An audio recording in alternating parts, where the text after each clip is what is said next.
Section 1.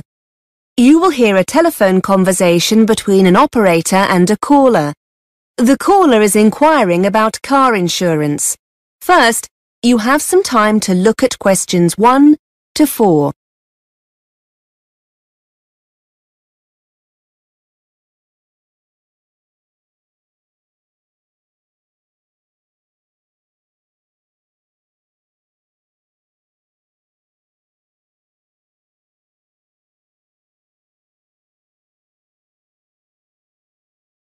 Now we shall begin.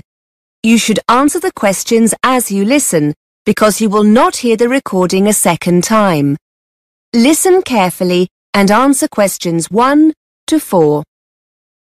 Good afternoon, Hotline Car Insurance. How can I help you? Hello, I'd like to speak to someone about car insurance. Certainly, sir. Can I take your name, please? It's Liam Bird.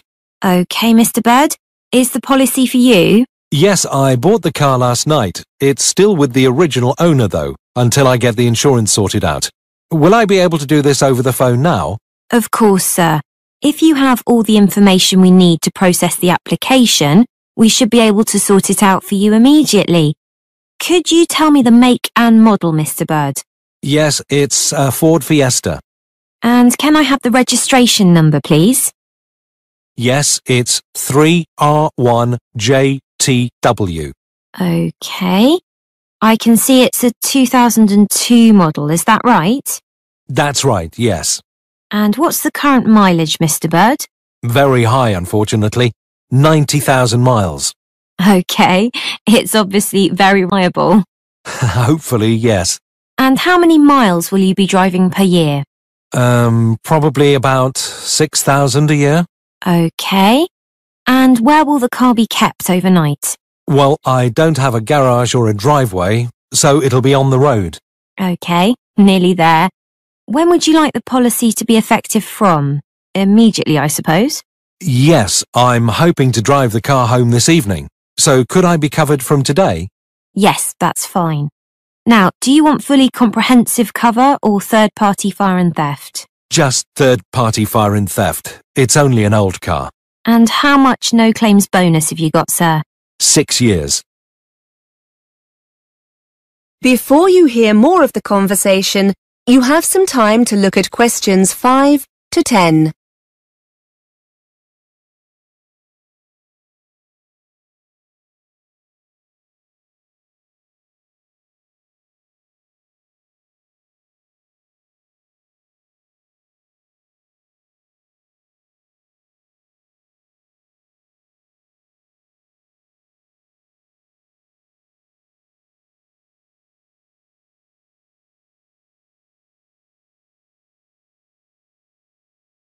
Now listen and answer questions 5 to 10. OK. Have you decided to take up any of our additional cover options? Legal cover for a small fee each month. And we can offer a very competitive rate for driver injury insurance. Or we could... No thanks. Sorry, but I've already looked through what's available on your website and how much it all costs. I've got breakdown cover with another company, and the car comes with a spare set of keys, so I should be okay there. I'd like to take out the 14-day courtesy car, though, and keep my no-claims bonus. So I'll protect that, and I'd like to have the windscreen cover as well. OK, Mr. Bird. So that's third-party fire and theft with additional cover for a courtesy car, protected no-claims bonus and windscreen cover. That comes to £425. We'll need to see proof of your no-claims bonus. Can you send this to us? Yes, no problem at all. OK. I just need your payment details and I can process this for you. So, can I have your full name, please? It's Liam Bird. That's B-Y-R-D. And your address? 35 Botterville Crescent, Birmingham, B561ED. And your date of birth? The 11th of November, 1969. And your telephone number, Mr. Bird? 0121 677 9887. How will you be paying, Mr. Bird? By credit card? By debit card, if that's okay. Yes, fine. What kind of card is it? It's a Visa card. OK. Can you give me the full number that runs across the centre of the card? Yes, it's 2337 4006 2005 1551. And the 3-digit security number on the reverse of the card? OK, hang on. Yes, it's 426. Thank you. Finally, can I just ask you how you got to hear about our company? Yes, sure. I found you on the internet. Thanks. OK, your payment has been processed successfully. You're now covered, Mr. Bird. Would you like us to send your documents to you, or are you happy to download them from the website? Would you mind posting them to me, please? I'd like a paper copy and my printer's not working. No problem, Mr. Bird. That is the end of section 1. You now have half a minute to check your answers.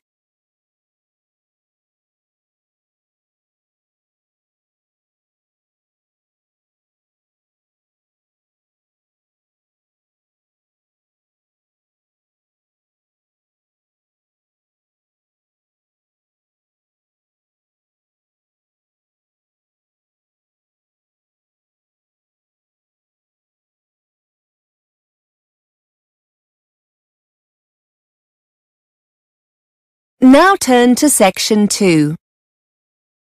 Section 2. You will hear a presenter interviewing a student on a radio show. The student is talking about her experiences of mountain climbing. First, you have some time to look at questions 11 to 14.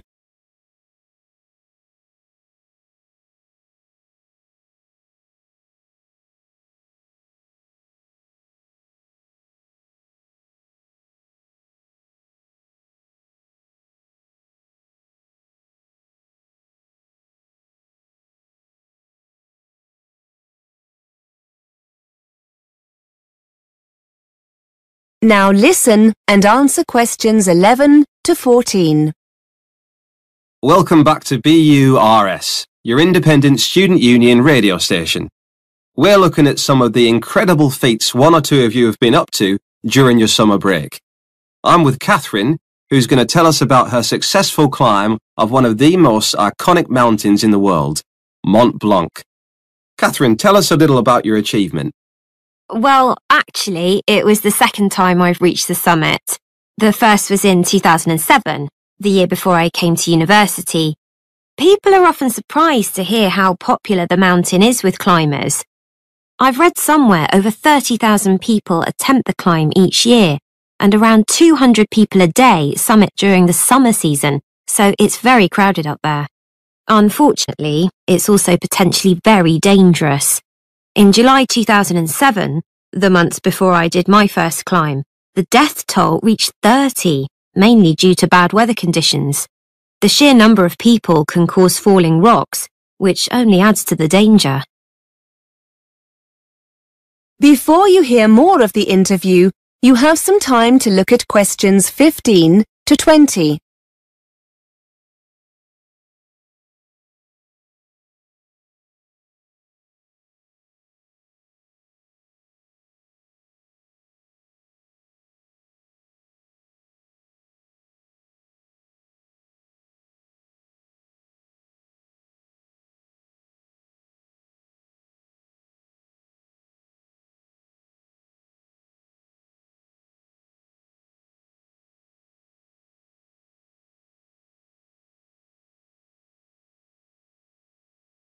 Now listen and answer questions 15 to 20.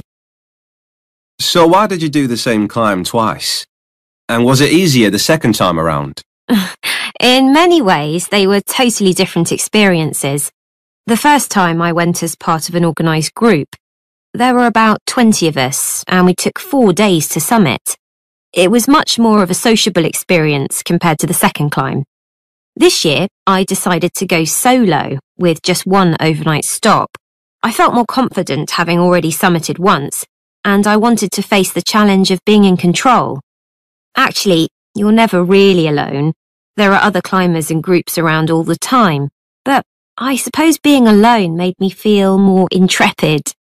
The first climb was quite difficult as the weather was very changeable, and we found ourselves climbing in very cold, windy conditions. We were in a group, so we offered each other encouragement, but it was still very difficult. The weather this time was wonderful. Plus, I also spent a few days beforehand in Chamonix and acclimatised myself more to the altitude. This certainly made it easier. You can achieve the same thing by climbing some of the smaller peaks in the area first, but I wanted a more leisurely start. It was fantastic. I thoroughly enjoyed it. Did your experiences on the first climb help you the second time around? I'm wondering if you have any useful advice for others planning on doing something similar. Well, because the climb's becoming so popular, I think people don't always give it the respect it deserves. And I'm not talking here about the physical condition you need to be in to take on a challenge like this, or having the right equipment. That goes without saying. I think what took me by surprise more than anything else was the extreme weather conditions, even in the summer. For those who want to summit in a single day or two, the climb will often start early in the morning, so you'll need to make sure you're wearing enough layer to protect yourself from the cold and wind. You'll be glad of this when you hit queues and find yourself standing around, waiting to move on. Then at the other extreme, around midday, you must make sure you're fully protected from the sun, or you're likely to get very badly burnt. Whether you climb alone, in a group, or with a guide, that will depend on your own experience. But however you decide to go, it's essential that you take your time and get used to the altitude. Okay, many thanks for taking the time to come in and tell us all about it. That is the end of section 2. You now have half a minute to check your answers.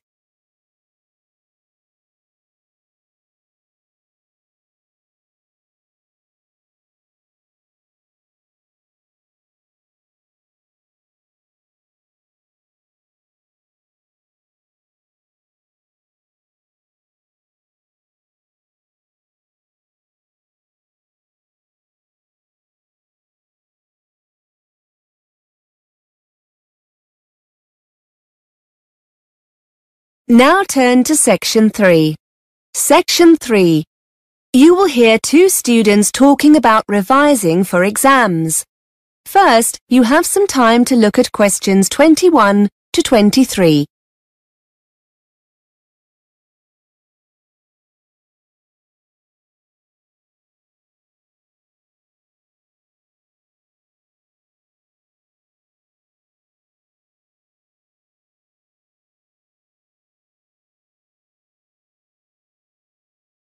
Now listen and answer questions 21 to 23. Elaine, have you seen the exam timetable? They've just put it up on the department notice board. Yeah, I've just come from there. I must be honest, I'd put the thought of exams to the back of my mind. Now the dates are there, it all seems a little scary. Have you been revising much? No, not really. We've got a month, so I'm going to really get going on it now. Why don't we try and work together? Yes, let's meet a few times a week. I don't like working on my own. I never seem to be able to focus properly.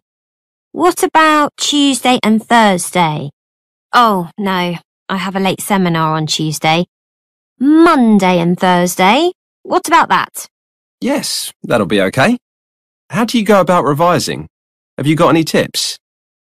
Well, our tutor said we shouldn't start background reading or writing notes until we're clear in our mind what we need to revise. He said with a revision timetable, so we know what to revise and when. That sounds sensible. Then we can use the timetable to work independently. It'll help us to make sure we're both working on the same subjects. We can make that the first thing to do in our first session. Write up a timetable. Okay. I reckon the kinds of things we can do on our own in between meetings are things like arranging our materials, lecture and seminar notes, handouts, feedback from our tutors, that kind of thing. If we arrange all these by subject, according to the timetable, it'll help us get organised. Before you hear more of the conversation, you have some time to look at questions 24 to 30.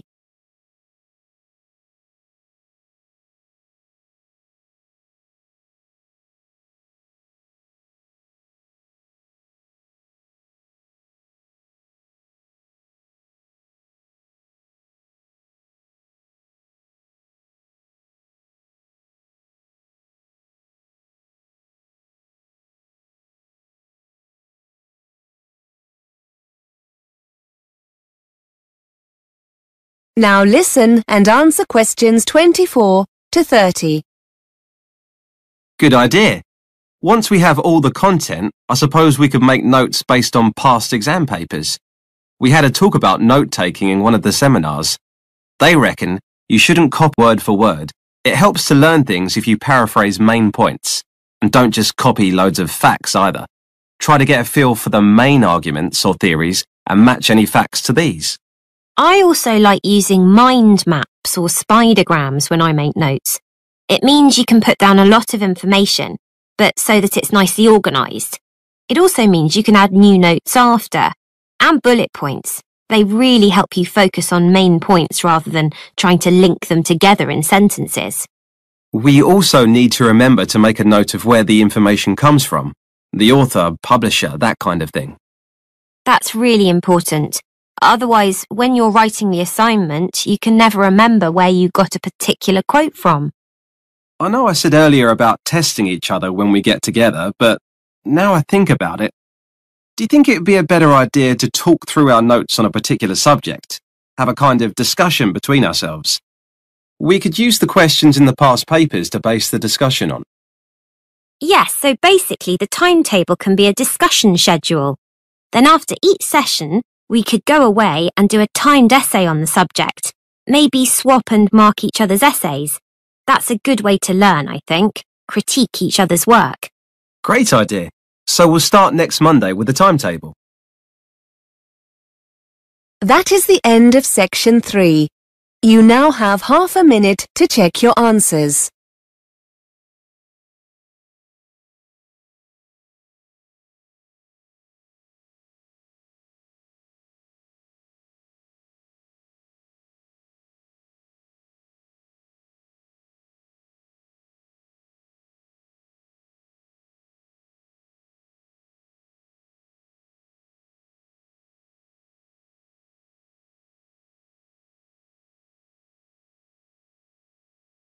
Now turn to section 4. Section 4. You are going to hear a student giving a talk about her research project on the subject of urban design. First, you have some time to look at questions 31 to 37.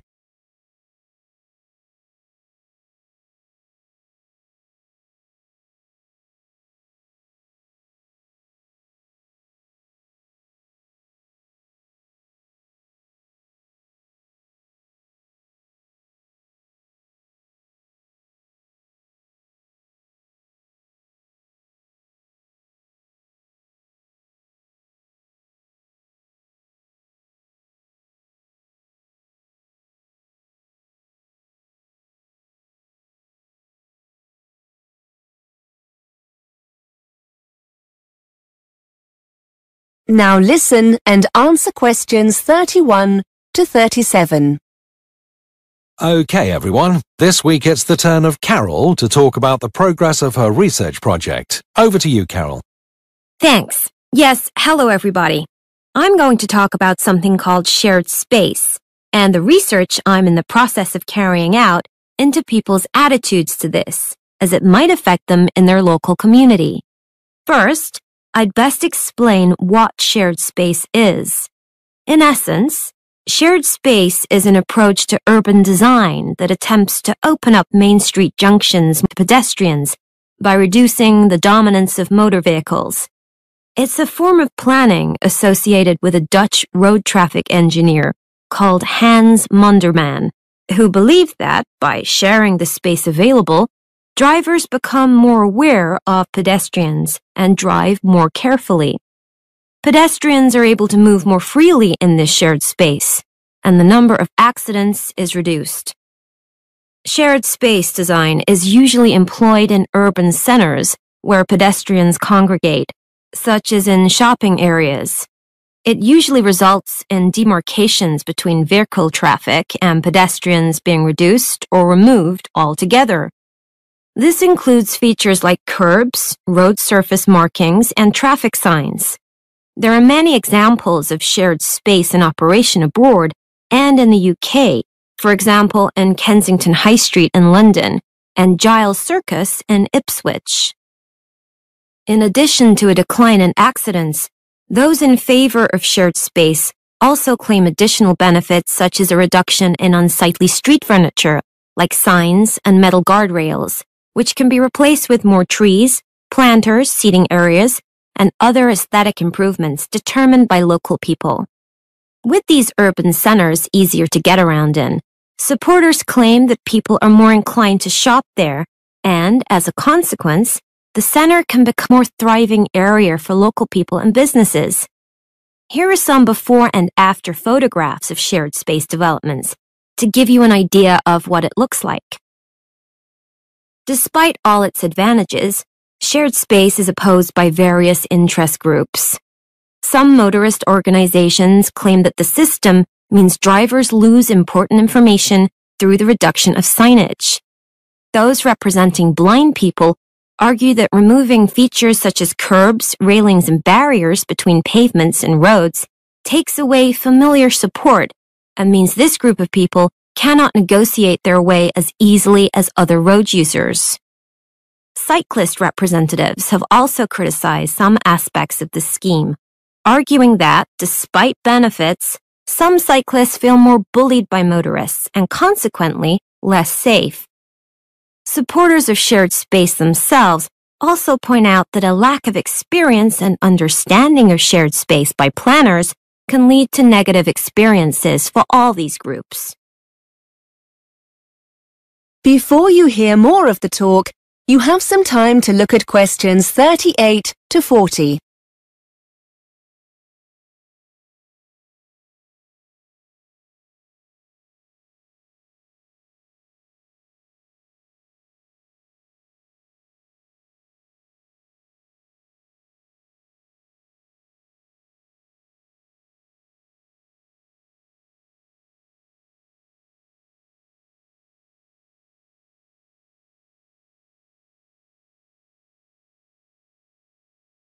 Now listen and answer questions 38 to 40.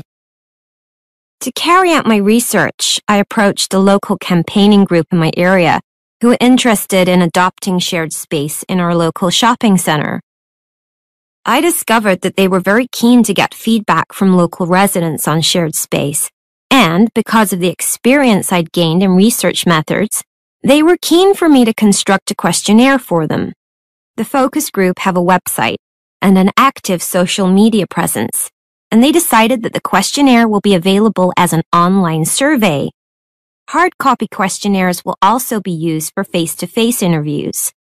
There are plans to leave paper questionnaires in the local library, but this is still under discussion.